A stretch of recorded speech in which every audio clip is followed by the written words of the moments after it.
Muito boa tarde, Santa Catarina. Está no ar mais uma versão SC do Jogo Aberto, pontualmente, 12h30, terça-feira, dia 19 de julho. Tá frio, né?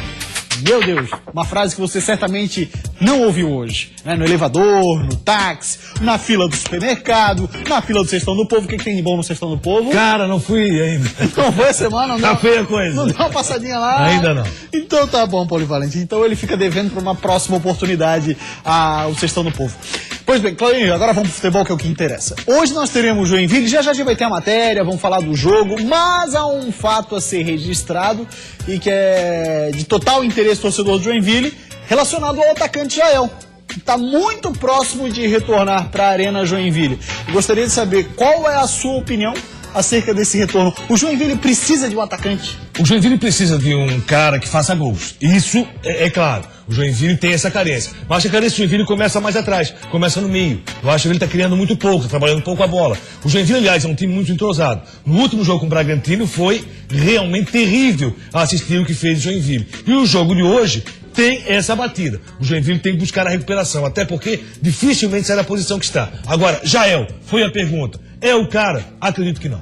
Pois é, daqui a pouco a gente traz mais detalhes sobre esse possível retorno do Jael para Joinville. Está muito próximo disso acontecer. E eu gostaria que o pessoal de Joinville interagisse conosco, ou torcedor de Joinville de outras cidades, e também torcedor de outros times, para dar sua opinião acerca do Jael. Vai lá, entra no nosso WhatsApp, 4891358063. Eu estava utilizando até agora há pouco o WhatsApp, mas a gente já sabe também que a Justiça do Rio, mais uma vez, determinou o bloqueio do WhatsApp em 48 horas, mas tem a questão da notificação das operadoras, então talvez essa notificação não tenha acontecido. Enquanto o programa estiver no ar e o WhatsApp estiver funcionando, vamos interagir. Polivalente, hoje é dia de eliminatórias, tanto do Luva de Ouro, como também do Gol Mais Bonito. É a primeira eliminatória do mês de julho, e a eliminatória do mês de julho do Gol Mais Bonito é pra quem é tão cara tranquilo. Muito. Se você fosse atacante, se daria bem então. Porque essa é a temática da primeira eliminatória de julho do Gol Mais Bonito do ano. Vamos ver quem são os finalistas.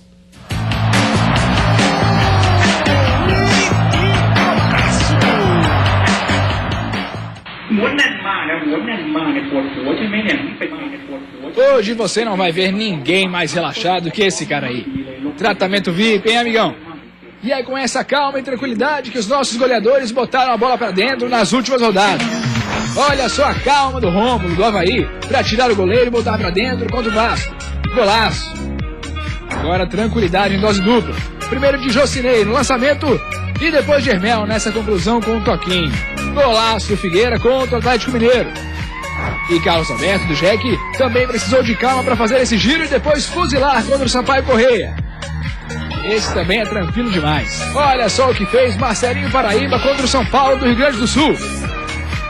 E para fechar, Ayrton do Figueira teve calma para pensar e mandar de primeira contra o Grêmio. E aí, qual é o gol mais bonito? Até mostrar, ou até aparecer na tela o gol do Ayrton, eu já tinha meu candidato, que era o Carlos Alberto de Joinville. Mesma posição. Pois é, rapaz, mas eu vou ficar... Fica o gol do Ayrton. Também fica um gol do Ayrton, vencedor do mês de julho. O Carlos Alberto fez um golaço pelo Jack, 2 gols. Eu acho que todos foram gols muito bonitos, bem trabalhados, com presença de espírito do Rômulo, do próprio Hermel, sim, no gol contra o Atlético Mineiro. Acho que eles tiveram uma presença muito forte. O Rômulo tinha um zagueiro e goleiro em cima dele. O Hermel tinha o Vitor saindo do gol e com um toque deslocou. Mas eu fico com o gol do lateral do Figueirense. Eu também fico com um gol do Ayrton contra o Grêmio lá na Arena do Grêmio, resultado que foi de 3-2 e fez com que o Vinicius Trapo fosse demitido. Mas saiu o gol. Fez que o Vinicius Trapo fosse demitido, viu? Tu acha? Foi Santa Cruz e Internacional. É verdade, já falou isso aqui. É verdade, e faz sentido. Olha lá, gol, que golaço, pegou de primeira, ainda deu uma deslizada, mesmo assim não perdeu a chance de fazer esse belo arremate. Então, o Ayrton, lateral direito do Figueirense, é o primeiro finalista do mês de julho do Gol Mais Bonito do ano. Cláudio Nir Miranda, rapidinho uma análise do Ayrton. O Figueirense tem te agradado, ele viveu altos e baixos, mas agora já entrou numa constante? É um bom jogador ofensivamente, defensivamente acho que pesa muito ainda o seu trabalho. E aí pesa por quê? Porque tem que ter um trabalho também de grupo, um trabalho coletivo, de cobertura para o Ayrton. Todos nós sabemos que ele é muito mais eficiente quando vai para o ataque do que quando joga defensivamente. Tanto é verdade que para fechar a porta no último jogo contra a Chapecoense, o Ayrton foi sacado e o Jefferson entrou no time. Tecnicamente quem é melhor? Logicamente o Ayrton. Não tenho dúvidas com relação a isso. Mas defensivamente acaba existindo uma carência. Tanto é que jogando por aquele lado, a Chapecoense começou a crescer muito no jogo. E aí o Jefferson entrou para fechar a porta. Polivalente. Eu te perguntei se tu eras um cara tranquilo. Eu quero saber se as suas mãos são rápidas. Nem tanto como aquele cachorro ali. Nem tanto. Agora eu gostaria de saber se suas mãos são rápidas. Depende. Depende, braço. Depende da situação, da necessidade de agilidade. Então, pois é. Os goleiros de Santa Catarina, eles sim têm as mãos rápidas. E a primeira eliminatória do mês de julho do Luva de Ouro, vamos ver quem são os finalistas. Olha lá.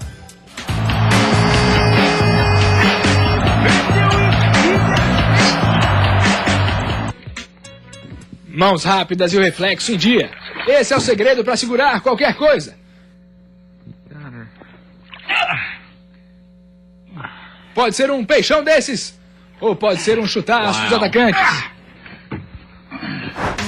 O Renan fez 2 grandes defesas contra o Paraná. Essa daí e nessa cobrança de falta, salvando o Leão. Thiago Rodrigues pegou esse chute de longe do Sampaio Correia e não deixou o Figueira sofrer gol. Marcelo Boa, aqui da Chapecoense, pegou esse chute de longe do Corinthians. E essa batida queima a roupa de Rafael Moura, do Figueira. E aí, qual é a defesa mais bonita? Não são grandes defesas. Algumas muito parecidas, né? Exatamente, assim, elas se equivalem. Isso. Na qualidade. O Marcelo Boi cresceu bastante nessa reta final na Chapecoense, nos últimos jogos. E eu né? fico com essa última defesa. Nesse jogo no lance do Rafael Moura. Porque o Marcelo ele não era o titular, o Danilo era o titular. Nas últimas 3 partidas, se eu não me engano, que ele assumiu a titularidade, deu conta do recado, uma boa. E foi a opção do técnico Caio Júnior, né? Tanto é verdade que existia uma indecisão, Danilo vinha fechando o gol, de repente falhou em alguns jogos e o Marcelo ganhou a titularidade. Eu também voto na defesa de Marcelo Boi contra o Figueirense, olha lá, foi essa defesa, chutaço do Rafa Moura, e o Marcelo bem posicionado aproveitou para fazer a defesa. O Rafa Moura, que do lado inverso fez um gol muito parecido contra o Flamengo, né?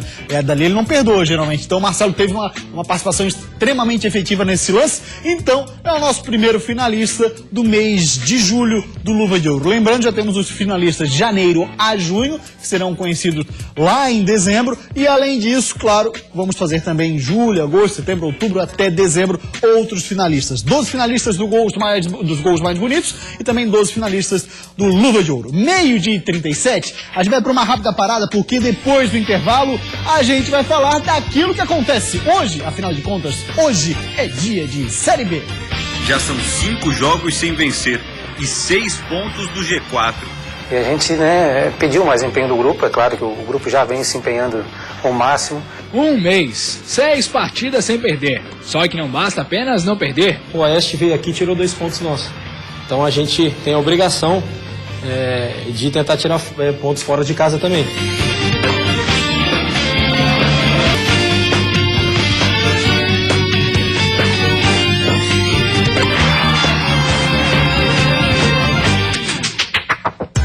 Voltamos com o Jogo Aberto SC e agora para falar da Série B, 17ª rodada, que terá abertura hoje. Olha lá, teremos a partida na Arena Joinville, a partir de 9 da noite teremos Jack e Goiás, confronto direto, hein?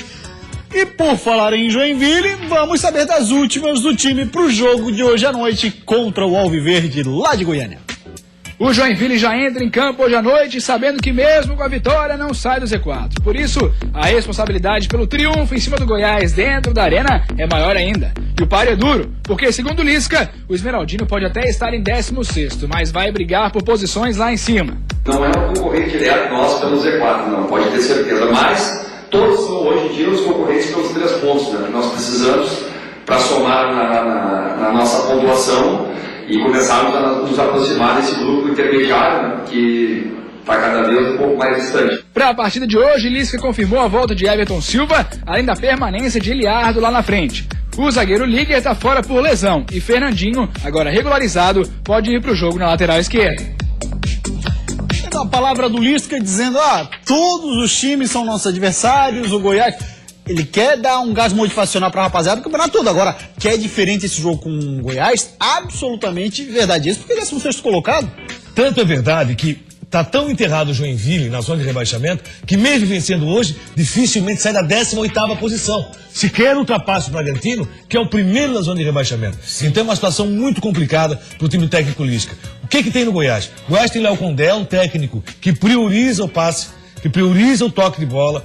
Léo Condé, que conseguiu vencer o Náutico por 4-2 agora, recentemente, dirigiu o time do Goiás no Serra Dourada. E aí o que acontece? Pode ter a estreia também de Marcão, que interessou recentemente ao Figueirense no time de Goiás. Goiás é um time que está crescendo na competição, acho que o Lisca tem razão, não vai brigar para não ser rebaixado, briga um pouco mais acima o Goiás, não sei se chega ao G4, mas deve ficar na zona intermediária. Goiás tem um bom time, deve permanecer na Série B, pode até surpreender na sequência, porque tem um técnico muito inteligente que prioriza a posse e o toque de bola. Vamos ver esse Goiás contra o Joinville. Joinville tem a obrigação de vencer, e mesmo assim, tão enterrado está no Z4 que dificilmente alcança a 17ª posição. Rapaziada, vai interagindo conosco no 4891358063, esse é o telefone do nosso WhatsApp, interaja conosco, e principalmente do assunto que vamos falar agora, porque o mercado internacional, hoje, último dia para inscrições à janela de transferências do Campeonato Brasileiro. Transferências internacionais, né? Então, hoje, à meia-noite, se encerra. E muitos times da Série A, Série B, Série C estão correndo atrás do relógio para tentar fechar alguma negociação. O Joinville estaria próximo de repatriar Jael. Ele está no Tincong Lifan da China hoje. Um jogador que fez história no Joinville. Fez história, atacante, o cara que sabe fazer gols. Agora tem que ver como vem o Jael, porque senão é mais uma passagem de um jogador que também tem, na situação interna, o fato complicador. Eu não sei se é a principal necessidade do Joinville no momento, a presença ou não de Jael. Olha só, o Ivan, ele é lá de Joinville, diz assim, já até mandou a frase, isso é jogo aberto SC. Boa tarde, Gustavo, tudo bem? Tudo ótimo, espero que você também, Ivan. O Polivalente resumiu tudo em seu comentário inicial. Joinville precisa de um meia que chame a responsa. Só o Jael não resolve. Aquela história que comentávamos, Claudionir. O Joinville, pelos jogos que nós temos assistido, carece de um meia, de um cara para carregar o time. Até porque o Carlos Alberto apareceu bem no time, nós vimos isso até nos gols que apareceram, os mais bonitos gols dessa primeira quinzena de julho. O que acontece? O Joinville é um time que parece que não está treinando. O Joinville é um time que não consegue ter saída pelas laterais, o meio é muito carente, e aí o que acontece? Eu só vou revisar para o torcedor aquilo que o Joinville perdeu. Joinville perdeu o Agenor, Joinville perdeu o Ratinho, Joinville perdeu um cara que tem uma série de jogo excepcional, um volante que conhecia muito. E aí o meio do Joinville também está muito fraco. Por tudo isso, eu vejo que quando você perde Anselmo e não tem um volante com a qualidade da saída de jogo, quando você perde o Ratinho, não tem um lateral que saiba sair para o jogo, a coisa realmente complica. E não é só o Jael que vai resolver. Eu acho que é um custo muito alto. O Joinville poderia ter outros jogadores que trouxessem mais facilidade na questão financeira para o Jael. Agora, que Jael sabe fazer gols, isso pelo menos ele sabia. Não sei como retornará ao Brasil nessa situação. O campeonato chinês lá para ele está uma lástima, pelo menos o time dele é o 16º colocado. Em 9 jogos, o Jael, por enquanto, nessa temporada 2016, fez apenas 2 gols. E o Jonathan de Joinville diz assim, ele é um ótimo atacante, o Jael. E dentro da área, não perdoa. Isso é inegável, Claudinei. Não é inegável, o Jael sabe fazer gols, foi o que eu disse agora. A questão da China, logicamente, a questão da adaptação, o problema da língua, tudo isso complica a vida do jogador. O Jael extracampo, como é que vai funcionar, como é que vai ser? Essa situação o Joinville tem que saber administrar. Porque o Joinville vive uma situação muito crítica no Campeonato Brasileiro. A situação do Joinville está tão enterrado no Z4 que, volto a repetir, Joinville hoje vencendo o Goiás vai ser muito difícil, vai ser muito complicado. Joinville, os Goiás apostam também na crise que o Joinville vive, dificilmente chega a 17ª posição. Seria uma goleada histórica que o Joinville teria que dar para alcançar a 17ª posição, hoje que é do Bragantino.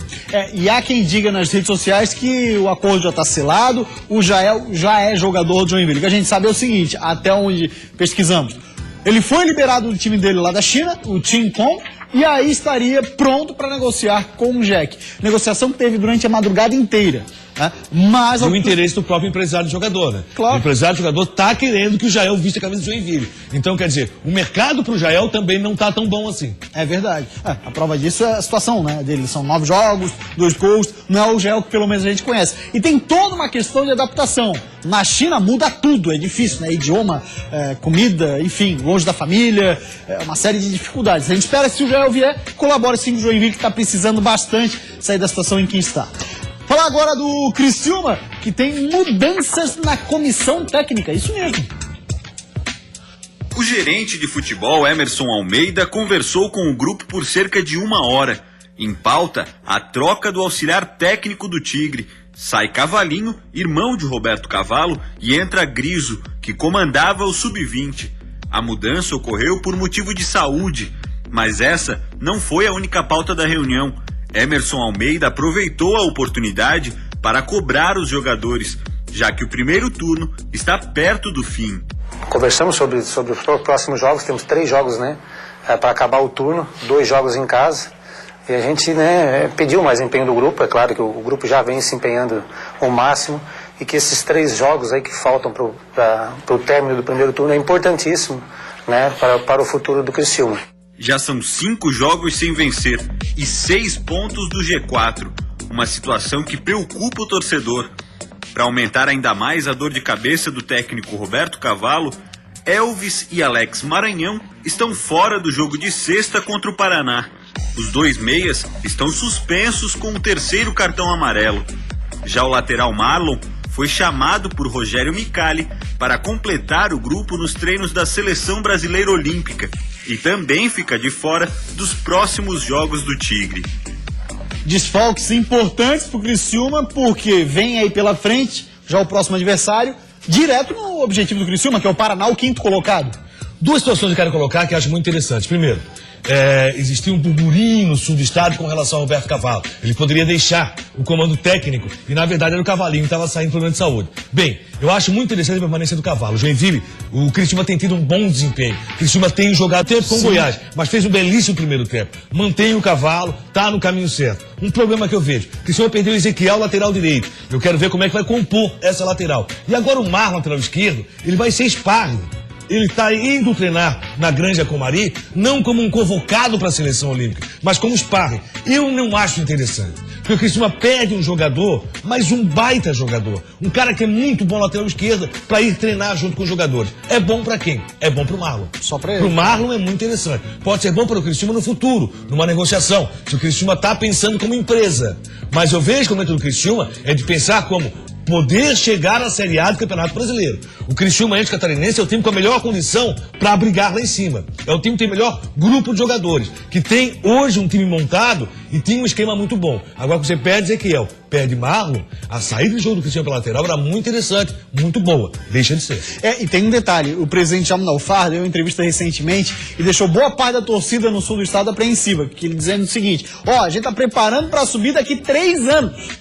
O nosso objetivo é voltar para a Série A há 3 anos. A torcida, como é que ele quer incentivar o torcedor ao estádio? Essa é a realidade do Criciúma, né? Tá se reestruturando, colocando a casinha em ordem, vendendo, negociando jogadores para talvez dar uma oxigenada nas finanças do clube, o que não é fácil para um time de Série B, e faz o correto, que eu acho que é na revelação de jogador. Quanto ao Marlon, tem a questão, ele tá pensando na carreira dele, né? Não, pro Marlon tudo bem, pro Marlon é interessante. Pro Criciúma não é interessante. Certo? Porque o Criciúma tinha uma boa lateral direita com o Ezequiel, uma boa lateral esquerda com o Marlon. Vai ter essa sequência agora? Sim, daqui a 3 anos. Então não cobre nada do torcedor. A presença no estádio do torcedor. Porque o Criciúma, quando joga em casa, o torcedor tem comparecido. O Criciúma chegou a apresentar um futebol realmente quem estava chegando, brigando lá em cima. Certo. Não sei se vai ter essa sequência, perdendo jogadores tão importantes. Fala agora do Avaí. Leão da Ilha que está buscando a primeira vitória fora de casa já há algum tempo nessa Série B. E o William falou com a reportagem que esteve acompanhando diariamente os treinos do Leão e disse: passou da hora de vencer, né? Todo mundo sabe disso. 1 mês, 6 partidas sem perder. Só que não basta apenas não perder. É hora da vitória fora de casa. O Oeste veio aqui e tirou 2 pontos nossos. Então a gente tem a obrigação de tentar tirar pontos fora de casa também. E, se possível, com a vitória, né? Porque a gente está batendo aí já né? Nessa mesma tecla já faz bastante tempo para tentar essa vitória. Mas eu creio que está próxima. A próxima partida é só na sexta-feira contra o Náutico, mas essa necessidade de vitória já deixa o grupo ansioso pelo confronto. William volta de suspensão, mas ainda não sabe se vai para a equipe titular. Lucas Coelho, seu substituto, foi bem na última partida. O zagueiro Célio Santos e o atacante Tatá estão suspensos e não vão para o jogo. Se começar jogando, William, que não marca desde o dia 28 de maio, quando fez 3 gols na vitória contra o Ceará, garante que vai entrar com mais fome de gol do que nunca. Eu sempre soube fazer gol, então eu não desaprendi de uma hora para outra. Então, assim, o que eu procuro é me concentrar bastante nos trabalhos do dia a dia e me concentrar para os jogos, para que a hora que as oportunidades vierem, para que eu possa estar preparado para poder fazer e já desencantar novamente, fazer os gols novamente que a equipe precisa. Um cara experiente, né? Ele sabe da sua capacidade e tudo mais. Por isso que fala assim com tranquilidade, sabe que qualquer hora recupera. Vamos dar uma passadinha no nosso WhatsApp, porque a galera tá falando conosco. WhatsApp 4891358063. O pessoal lá da Praia de Fora, que pensa assim, ó, com a volta do nosso ídolo, no caso Marquinhos Santos, o Avaí pode chegar mais longe nessa Série B, Claudionir? Eu não sei que o torcedor pensa como mais longe. Se pensa Série A do Campeonato Brasileiro é muito difícil, muito complicado. Marquinhos Santos, um cara que é muito realista naquilo que diz, em entrevista dada ao Eduardo Prestes, já falou o seguinte, aqui no Jogo Aberto: olha, o nosso time vai brigar para não cair inicialmente. É trabalho de manutenção. E esse é o trabalho do Avaí. O desempenho do Avaí está muito próximo da sua classificação no Campeonato Brasileiro. Jogo difícil, complicado. O Náutico tem um detalhe. A partir do momento que levou o Galo, o Náutico começou a cair na competição. O Náutico está 4 jogos sem vencer, foi goleado na última partida. O Avaí pode tirar proveito disso e buscar a primeira vitória fora de casa no Brasileiro da Série B. A última vez que venceu foi até pertinho de casa. Foi ali na Palhoça, enfrentando o Guarani em fevereiro pelo Campeonato Catarinense. Foi metade dentro de casa, metade fora de casa, né? Quando joga ali. Aqui, ó, ele se sentiu em casa. Isso. Tinha mais torcedor do Avaí do que do Guarani. Vamos uma rápida parada depois do intervalo. Chape Figueirense. Figueirense que fala em contratações e também em dispensas, hein? Nós poderíamos sim ter saído com a vitória, mas esse um ponto lá na frente vai valer muito. Como eu sempre falei, eu sempre vou querer ajudar, independente se eu estou jogando ou não, vou estar trabalhando, fazendo o meu melhor. Isso é Jogo Aberto SC.